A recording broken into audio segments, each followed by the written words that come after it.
ಕೊಡಗು ಜಿಲ್ಲಾ ಪೊಲೀಸ್ ಘಟಕದ ವತಿಯಿಂದ ಪೊಲೀಸ್ ಧ್ವಜ ದಿನಾಚರಣೆ ಹಾಗೂ field marshal K M Cariappa trophy ವಿತರಣಾ ಕಾರ್ಯಕ್ರಮ ನಗರದ ಪೊಲೀಸ್ ಕವಾಯತು ಮೈದಾನದಲ್ಲಿ ಗುರುವಾರ ನಡೆಯಿತು. ಮುಖ್ಯ ಅತಿಥಿಗಳಿಗೆ ಗೌರವವನ್ನು ಸಲ್ಲಿಸಿ ಮುಖ್ಯ ಅತಿಥಿಗಳನ್ನು ಇದೀಗ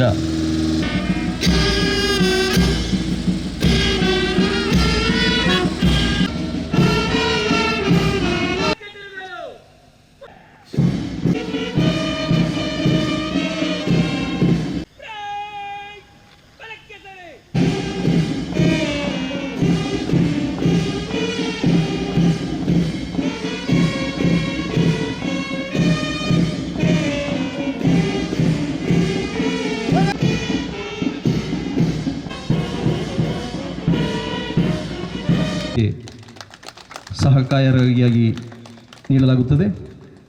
ಆಗಮಿಸಿದ ಎಲ್ಲರೂ ಈ ಧ್ವಜಗಳನ್ನು ಪಡೆದು ತಮ್ಮ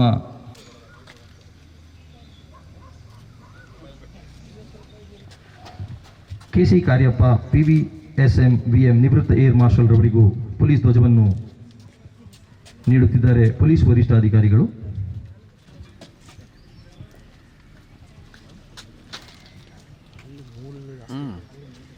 ನಗರದ ಜಿಲ್ಲಾ ಪೊಲೀಸ್ ವರಿಷ್ಠಾಧಿಕಾರಿಯವರ ಕಚೇರಿಯ ಕಂಪ್ಯೂಟರ್ ವಿಭಾಗದಲ್ಲಿ ಹೆಡ್ ಕಾನ್ಸ್ಟೇಬಲ್ ಆಗಿ ಕರ್ತವ್ಯ ನಿರ್ವಹಿಸ್ತಾ ಇರುವ NS ತಿಮ್ಮಯ್ಯ ಅವರಿಗೆ ಏರ್ ಮಾರ್ಷಲ್ KC ಕಾರ್ಯಪ್ಪ ಅವರು ಫೀಲ್ಡ್ ಮಾರ್ಷಲ್ KM ಕಾರ್ಯಪ್ಪ ಟ್ರೋಫಿಯನ್ನು ವಿತರಣೆ ಮಾಡಿದರು. ಪೊಲೀಸ್ ಇಲಾಖೆಯ ಜಿಲ್ಲಾ ಸಶಸ್ತ್ರ ಪೊಲೀಸ್ ಪಡೆ ವಿಭಾಗದಲ್ಲಿ AHC ಆಗಿ ಕರ್ತವ್ಯ ನಿರ್ವಹಿಸ್ತಾ ಇರುವ HS ಸುಧೀರ್ ಅವರಿಗೆ ಪೊಲೀಸ್ ವಿಶೇಷ ಘಟಕಗಳ ವಿಭಾಗದಲ್ಲಿ ಉತ್ತಮ ಸೇವೆ ಸಲ್ಲಿಸಿರುವುದಕ್ಕೆ ಪೊಲೀಸ್ ಟ್ರೋಫಿಯನ್ನು ಜಿಲ್ಲಾ ಪೊಲೀಸ್ ವರಿಷ್ಠಾಧಿಕಾರಿ ಬಿಂದುಮಣಿಯವರು ನೀಡಿದರು. ಪೊಲೀಸ್ ಧ್ವಜ ದಿನಾಚರಣೆ ಪ್ರಯುಕ್ತ ವಿಶೇಷ ಅತಿಥಿಯಾಗಿ ಪಾಲ್ಗೊಂಡಿದ್ದ ನಿವೃತ್ತ ಪೊಲೀಸ್ ಉಪನಿರೀಕ್ಷಕರಾದ KB ಅಚ್ಚಂಬ ಅವರು ಗೌರವ ವಂದನೆ ಸ್ವೀಕರಿಸಿ ಮಾತನಾಡಿ, ಕೊಡಗು ಜಿಲ್ಲಾ ಪೊಲೀಸ್ ಕವಾಯತು ಮೈದಾನದಲ್ಲಿ ಹಲವು ಬಾರಿ ಪೆರೇಡ್ನಲ್ಲಿ ಪಾಲ್ಗೊಂಡಿದ್ದು ಸ್ಮರಣೀಯವಾಗಿದೆ ಎಂದರು. ಏರ್ ಮಾರ್ಷಲ್ ನಿವೃತ್ತ KC ಕಾರ್ಯಪ್ಪ ಅವರು ಮಾತನಾಡಿ, ಪೊಲೀಸರು ಸಮಾಜದಲ್ಲಿ ಸಮಗ್ರತೆ, ಸಾಮರಸ್ಯ, ಭ್ರಾತೃತ್ವದಿಂದ ಕಠಿಣ ಪರಿಸ್ಥಿತಿಯಲ್ಲೂ ಕರ್ತವ್ಯ ನಿರ್ವಹಿಸ್ತಾ ಇರುವುದು ಶ್ಲಾಘನೀಯವೆಂದರು. ಸಮಾಜದಲ್ಲಿ ಶಾಂತಿ, ಸುವ್ಯವಸ್ಥೆ ಹಾಗೂ ನೆಮ್ಮದಿ ಬದುಕಿಗೆ ಪೊಲೀಸರ ಕರ್ತವ್ಯ ಪ್ರಜ್ಞೆ ಅಪಾರವಾಗಿದೆ ಎಂದರು. ನಾನು ಸುಮಾರು ವರ್ಷಗಳ ಕಾಲ ಈ ಮೈದಾನದಲ್ಲಿ ಕವಾಯಿತು ಮಾಡಿದ್ದೆ. ಈ ದಿನ ಈ ಸಮಾರಂಭದ ಕವಾಯಿತು ವಂದನೆಯನ್ನು ಸ್ವೀಕರಿಸಿದ್ದು ನನ್ನ ಜೀವನದ ಅತ್ಯುತ್ತಮ ಕ್ಷಣಗಳಲ್ಲಿ ಒಂದಾಗಿದೆ. ಕರ್ನಾಟಕ ರಾಜ್ಯ ಪೊಲೀಸ್ ಪಡೆಯು ರಾಜ್ಯದ ಜನತೆಗೆ ನೀಡುವ ನಿರಂತರ ಸೇವೆಯ ಪ್ರೇರಣೆಯಾಗಿ ಧ್ವಜ ದಿನಾಚರಣೆಯನ್ನು ಕರ್ನಾಟಕ ಪೊಲೀಸ್ ಕಾಯ್ದೆ 1965ನೇ ಸಾಲಿನ ಏಪ್ರಿಲ್ 2ನೇ ತಾರೀಕಿನಂದು ಜಾರಿಗೆ ಬಂದ ದಿನದಂದೇ ಆಚರಿಸುವುದು ಸೂಕ್ತವೆಂದು ನಿರ್ಣಯಿಸಿ ಪ್ರತಿ ವರ್ಷ ಏಪ್ರಿಲ್ 2ನೇ ತಾರೀಕಿನಂದು ಕರ್ನಾಟಕ ಪೊಲೀಸ್ ಧ್ವಜ ದಿನಾಚರಣೆಯನ್ನು ಆಚರಿಸಲಾಗುತ್ತಿದೆ. ಬೇರೆ ಇಲಾಖೆಗಳ ಕೆಲಸಕ್ಕೆ ಹೋಲಿಸಿದರೆ ಸಿಬ್ಬಂದಿಗಳು ನಿರ್ವಹಿಸುವ ಕೆಲಸಗಳು ವಿಭಿನ್ನವಾಗಿರುತ್ತದೆ.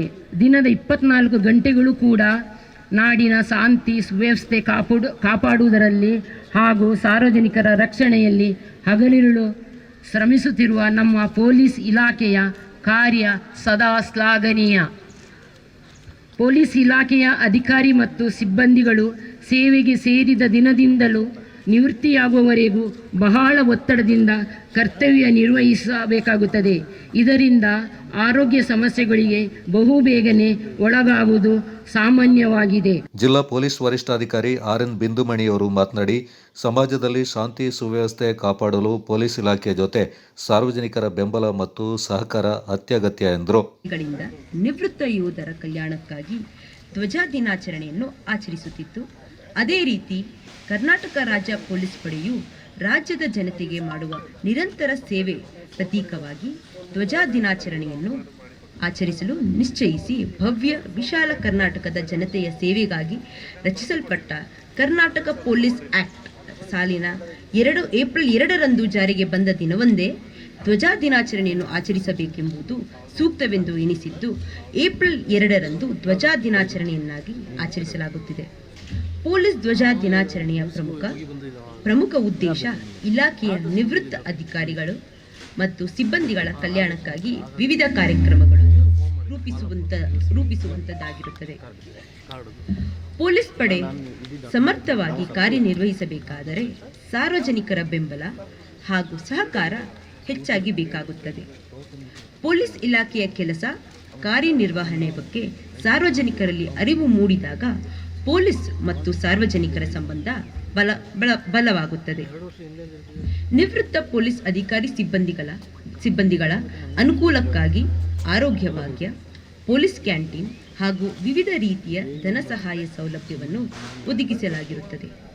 ಈ ಯೋಜನೆಯಲ್ಲಿ ಪ್ರಯೋಜನವು ಅಧಿಕಾರಿಗಳಿಂದ ಹೆಚ್ಚಾಗಿರುವ ಕಾರಣದಿಂದ ಎಲ್ಲ ಅಧಿಕಾರಿಗಳು, ನಿವೃತ್ತ ಅಧಿಕಾರಿಗಳು ಹಾಗೂ ಸಿಬ್ಬಂದಿಗಳು ಆರೋಗ್ಯ ಭಾಗ್ಯ ಯೋಜನೆಯ ಸದಸ್ಯರಾಗಬೇಕೆಂದು ಈ ಮೂಲಕ ವಿನಂತಿಸಿಕೊಳ್ಳುತ್ತೇನೆ. ಸಭಾ ಕಾರ್ಯಕ್ರಮಕ್ಕೂ ಮುನ್ನ ಮುಖ್ಯ ಅತಿಥಿಗಳಿಗೆ ಗೌರವ ವಂದನೆಯನ್ನು ಜಿಲ್ಲಾ ಪೊಲೀಸ್ ಮೀಸಲು ಪಡೆಯ ಪೊಲೀಸ್ ನಿರೀಕ್ಷಕರಾದ ಗಣೇಶ್ ಅವರು ನಿರ್ವಹಿಸಿದರು. ಮುಖ್ಯ ಅತಿಥಿಯಾಗಿ ಪಾಲ್ಗೊಂಡಿದ್ದ ನಿವೃತ್ತ PSI ಅಚ್ಚಮ್ಮ ಅವರು ಪಥಸಂಚಲನ ತಂಡಗಳ ಪರಿವೀಕ್ಷಣೆ ಮಾಡಿದರು. ನಗರಸಭೆ ಅಧ್ಯಕ್ಷರಾದ P. ಕಲಾವತಿ, ಡಿವೈಎಸ್ಪಿಗಳಾದ PA ಸೂರಜ್, ಮಹೇಶ್ ಕುಮಾರ್, ಚಂದ್ರಶೇಖರ್, ಸೈಬರ್ ಅಪರಾಧ ವಿಭಾಗದ DYSP ಲಕ್ಷ್ಮೀಕಾಂತ ತಳವಾರ, ಹಿರಿಯ ಪೊಲೀಸ್ ಅಧಿಕಾರಿ IP ಮೇದಪ್ಪ, ಪೊಲೀಸ್ ಅಧಿಕಾರಿಗಳು, ಸಿಬ್ಬಂದಿಗಳು ಹಾಗೂ ನಿವೃತ್ತ ಪೊಲೀಸ್ ಅಧಿಕಾರಿಗಳು ಮತ್ತು ಸಿಬ್ಬಂದಿಗಳು ಹಾಗೂ ವಿವಿಧ ಸಂಘ ಸಂಸ್ಥೆಗಳ ಪ್ರಮುಖರು ಈ ಸಂದರ್ಭ ಪಾಲ್ಗೊಂಡಿದ್ದರು. ಉಪಾಧೀಕ್ಷಕರು ವಿರಾಜಪೇಟೆ ಉಪವಿಭಾಗಿಯವರು ನೀಡಬೇಕು ಅಂತ